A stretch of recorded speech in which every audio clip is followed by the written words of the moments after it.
a little bit of too much backswing in order for that AOG to actually land and hit. So, how is it going to be like for Philippines? They have decided to go for the Terizla. A little bit more rooted onto the ground, but that also means that it's a little bit tankier. Months ago or weeks ago, where the Nathan could really hold out up until the later portions of the game. So with Navi also using the Aurora for the second consecutive time, there's a lot of possibilities that this game could go for.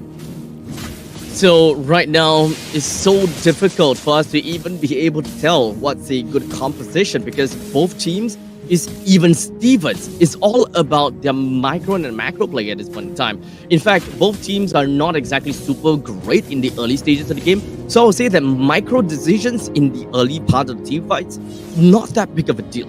As long as they have good macro coming from the side of Ling, as well as good macro from the side of the Hayabusa, I can always say that there could be a lot of these split push composition that would eventually work out. And this might be one of those games that we witness a backdoor endgame.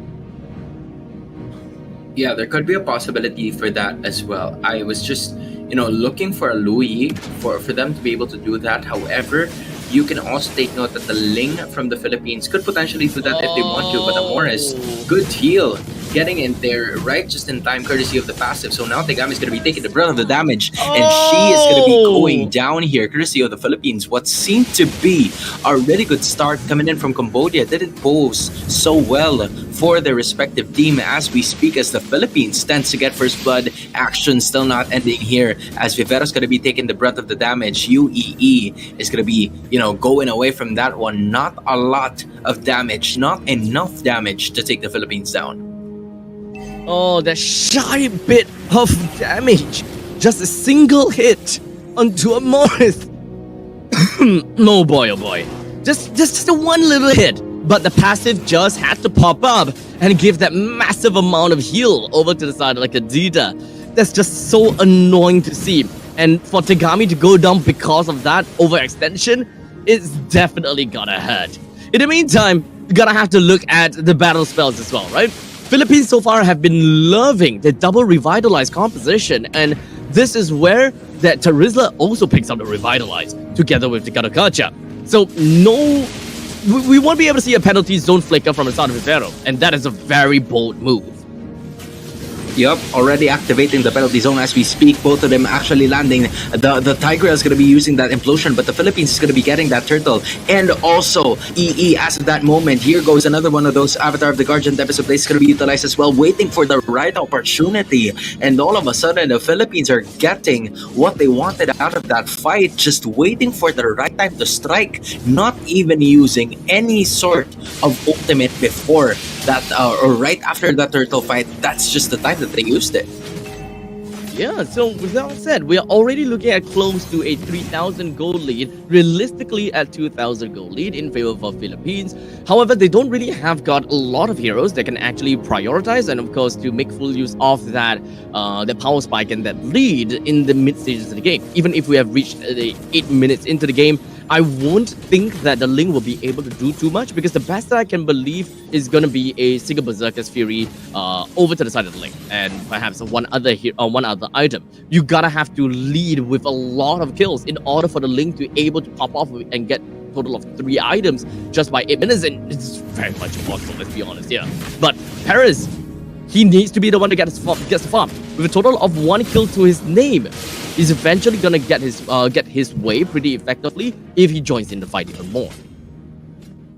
I feel like the longer the gold lane stays stagnant for both of the teams, the bigger of an advantage it is for UE, just because the Nathan really is effective in the later portions of the game, and so far none of the activities have been happening in the bot lane. It seems like Cambodia is trying to prevent that lane from being invaded so that there is no sort of pressure, but all of a sudden what a beautiful take coming in from the Philippines. That is a rough waves and the Avatar of the Guardian, including the penalty zone as the icing on the cake, as 2 heroes, Nabi and Moshi, go down in the process, and the Philippines are in the lead. Oh, that is an absolute slaughter. I didn't know that I made a trip down to the slaughterhouse right now, but that was an impressive fight from the side of Morris. catches onto one, which was actually only onto Nabi, but just so happened that Mochi walked towards the breath of the ocean, only to be hit by the rough waves as well. So that was definitely disgusting, especially with Diagon really fast when it comes down to that follow-up as well. Yui down in the bottom lane. Also another one that will be taken down by the hands of that Kadita. Yup, they're not yet done as Nabi's gonna be taking the brunt of the damage as well. Maybe no Pride of Ice, which is why she has committed to use that flicker. And there goes the AOG as well. Not gonna be able to hit anyone, but Nabi's still staying alive here. The Philippines not giving this one up as that is gonna be the Pride of Ice finally proc here. But Nabi still staying alive in the middle of it all. But the turret is not gonna be able to save her as the Philippines did not only get a kill, but also taken down a turret in the process. Now leading by at least 3,000 in gold. A turret for a turret, an eye for an eye, is what Cambodia is trying to go for. They did lose the T1 at the bottom lane, but at least they did manage to kind of equalize that fact by getting the T1 up in the top lane as well. But unfortunately, Philippines... Oh, guys, amores. Mi amor. This is crazy. We don't see Kadita that much, but this is where Amores is just absolutely dominating. 3-1-5.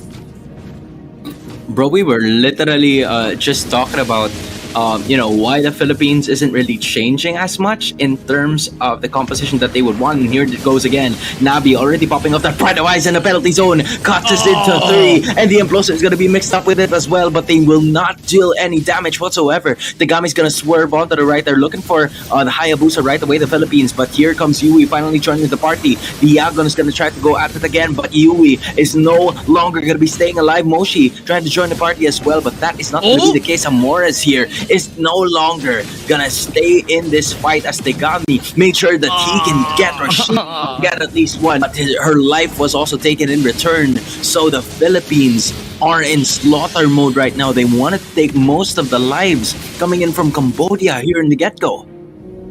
Great defense from the side of Nabi, just so that they will be able to hold on to the T1 in the middle lane. And we all said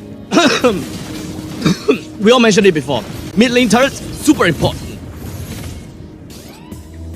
And as of the moment, that is going to be the case here. They were able to bring down that turtle.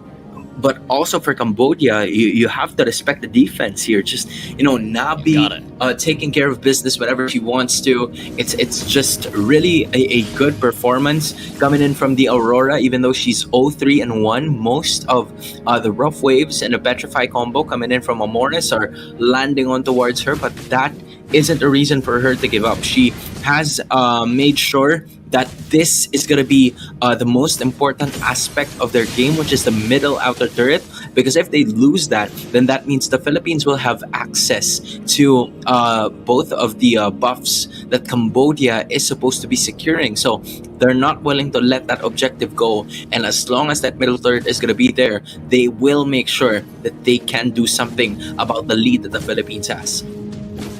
But do note that Philippines is also a team and has a composition. They can do very well in all of these split pushes. In the meantime, Philippines is also constantly trying to set up a bushwhack, and this is why the tier 1 is that important. If you want Amores to be able to take on to all of these brushes in the opponent's jungle and potentially threaten the enemy's movements, you need to bring this turret down. So, Philippines, they gotta have to take things one at a time. They gotta have to get a decent amount of push down in the top lane or the bottom lane, force Cambodia to kind of split themselves up, and only then will you be able to kind of push all the way in. But fortunately, they did manage to get that one. But look at that, right? As soon as the next wave of minions started to arrive in the middle lane, the Philippines just made sure that they will be able to take that down. And not only that, because Cambodia was allocating most of the heroes, most of their resources to try and defend that middle lane turret one last time, Al Puerto was able to take 2 turrets up top. So now it's the Philippines having at least a priority in terms of the slur take, Meanwhile, Cambodia is going to be transitioning into that bottom lane, looking for a way for them to also get real estate of their own. So it is safe to say that the Philippines are going to be able to take something out of this. But at the same time, if you look at the map, good check coming in from Nabi, just expecting where Amores is going to be coming from, because the fight is about to continue again unless Cambodia escapes right in time. And now with the bottom lane, T1 down, we are just going to be expecting that Cambodia wanting to get all of these turrets ASAP. Cambodia's team composition, they gotta have to play a lot more based onto the Natan. The Natan has got 0 kills and 3 deaths. This is definitely not looking great for Cambodia at all. We need Yui to pick up a little bit more of these kills and pick up some of these scraps on the floor in order to get a little bit more farm. With 10 minutes and 30 seconds into the game, it's relatively fair to say that Yui is roughly about 8,000 gold, somewhere around there when it comes down to the economy. We still need a lot more time, give or take maybe about 4 more minutes, and that is where Yui will pop off. Oh, look at those footballs landing onto Moshe as we speak. It's starting to hurt now. Coming in from Perez, and Cambodia is at the brink of defense here. They're trying to find a way to extend this series even longer as Al Puerto is working behind the scenes here, looking for another way for them to continue with the engage. Yui here focusing on that Lord. Holy defense has not been popped off just yet, and for that time, both of the holy defenses are finally gone in those 2 inhibitors, and Cambodia was able to sustain all of the remaining turrets that they have within the base. And the Philippines are going to have to look for something else here, because the longer that this game goes, it's going to start to be some sort of advantage for Yui, just because she's holding the Nathan as part of Cambodia's lineup. I noticed that Cambodia made a very crucial, I wouldn't say crucial play, but luckily it didn't happen. But in the event the Philippines were actually inhibiting Cambodia's lower jungle, that would have been all very bad. But hold a second, penalty zone. And then there's going to be the Avatar of the Guardian as well that landed onto the center. And that might just be a really crucial thing. Yui goes down, but also Perez is caught in the crossfire as well. But this is going to be a 3-on-2 matchup here for the side of Cambodia.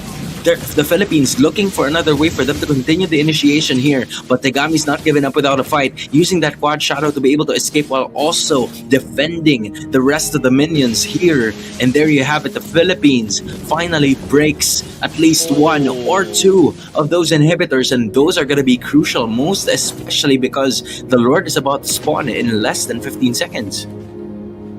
2 turret takedowns, inhibitor turret. And that was just the very first Lord. Cambodia is not receiving this well at all. Yui just doesn't have the farm to really defend this, and doesn't really have the farm to retaliate over Philippines. One thing's for sure though is because of El Puerto, right? El Puerto has just been right in the face of Yui throughout this entire situation. You always gotta have to keep her toes on the wall, and just ensuring that I can use an atrophy to get away from El Puerto at almost every single instance of the fight. But that was just an increase, or an addition to the problem that Cambodia has had, because they were trying to find a way to contest for that major objective, which is the Lord. But Tegami lost her life pretty quickly in that one. So the Philippines are really to at least add more insult to injury here. But Al Puerto's going to be caught up here. Quick hands just to use that Finch poise to be able to get away. Now it's going to be UEE catching onto the brunt of the damage, using the flicker to be able to get away. So that is one less problem for the Philippines as we speak. Cambodia really has good wave clear here. So they're having quite a hard time trying to break past the defense of Cambodia here. Doesn't seem like that is going to be the end just yet. The Lord is ready to pillage everything that Cambodia has by marching in from the top lane, and Philippines waiting for more creeps to eventually march down the bottom lane, march down the middle lane. But I'm pretty sure the Philippines, they're looking for more blood from the top lane eventually. But the lane's just going to be slowly pushed right out in the middle lane. Philippines taking their own sweet time and wanting to make very good sure that they bring this inhibitor turret down first before engaging in the battle against Cambodia. Yup, that's going to be the idea that they're going to have here. Vivero already using that penalty zone, but to no avail. Cambodia does not falter. They will lose all of their inhibitors in that turn, but they still haven't lost the base. And as long as there's the base, you can still fight, says Cambodia. But the Philippines already holding on to that 6k gold lead. This used to be an 8k gold lead, so Cambodia is slowly starting to catch up now. And based on the duration of this game, it seems like UE rather has already built up on the potential full item that a Nathan is supposed to have as of this moment. 6-17. The current scoreline, 50 minutes into the game. Philippines hot. Ooh. And not only that, they also get Yui in the process. That's the best case scenario, but an implosion combo is also going to happen here. But the Frigid Laser is not going to be enough. 3 heroes for the price of 1. Moshi's going to try to back away using the Flicker as well. Gets right back into the Phylax. But all of a sudden, that might be the end in this game, depending on how it goes. They're looking for a way here, but it's only Moshi and Tegami trying to defend here for the rest of the members of Cambodia. And then there's Philippines again, working on all lanes of the map, working onto those minions as well. Quad Shadow, and there goes the Uki Shadow kill as well, but it will come to no avail as that is going to be the end. The Philippines are going to move forward.